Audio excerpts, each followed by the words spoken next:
انا استحملت كم اهانات عشان اجيب المنتج ده. دينا يا شرباجي، ايه ده؟ دول خلصانين في مصر وما يتحرقوا مبدئيا. بيروح البقع في ودي نقطة ضعف في 3 ده للسجاد وده لا يا دينا، احنا مش رايحين بورسعيد، انت بتجيبي منظفات. انا كده عملت شوبينج. ده وزنه قد ايه يا عبيطه؟ مش مهم، الوزن ده نحط لنا فيه جزمه ولا حاجه عدله. ما انا معايا، معاكي ايه؟ ما انا جبت شبشب. لا حول الله يا رب. مشكلتي الوحيده ان انا مش عارفه اقول لكم بالظبط تجيبوه منين. بس الفيديو ده عشان لو انتم مسافرين في اي مكان ولقيتوه تفتكروه وتجيبوه. ازاي الاختراع ده ما بيطلعش ترند؟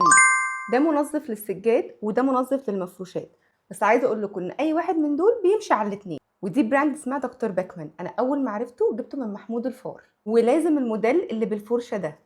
كاتبين عليه انه بينظف في 3 دقايق، وهو فعلا بيشيل اي بقعه في 3 دقايق، على السجاد، على الكنب، على الكوشنز، على السرير. اي بقعه تحصل فورا روحي بسرعه ودعكيه، المنظف بيبدا ينزل، سيبيه 3 دقايق. اي فوطه مبنديه او مبلوله بتشيلي كده طبقه الصابون بالراحه، وبجد يا جماعه اتس ماجيك ماجيك. قلت بيه قبل كده بقعه كركديه، انتوا فاهمين يعني ايه كركديه على السجاده؟ انتوا الاتنين خدوا كل فلوسي، انا موافقه عادي. وانا بطالب محمود الفار انه يعمل لي ريستوك من المنتج ده لوحدي. لقيته على فكره في واتسون في تركيا، كان يستاهل اشيل كل ده على قلبي واجيبه من تركيا. الحقيقه ان انا مش فاكره سعره قوي، انا اتهبلت عليه اول ما شفته فجبته كده كده، بس لو دورت ولقيت سعره هكتبه لكم على السكرين. ودي الحلقه الوحيده اللي انا مش هنهيها بيا ترى نجيبه ولا نسيبه، لان هو بالنسبه لي كده كده نجيبه.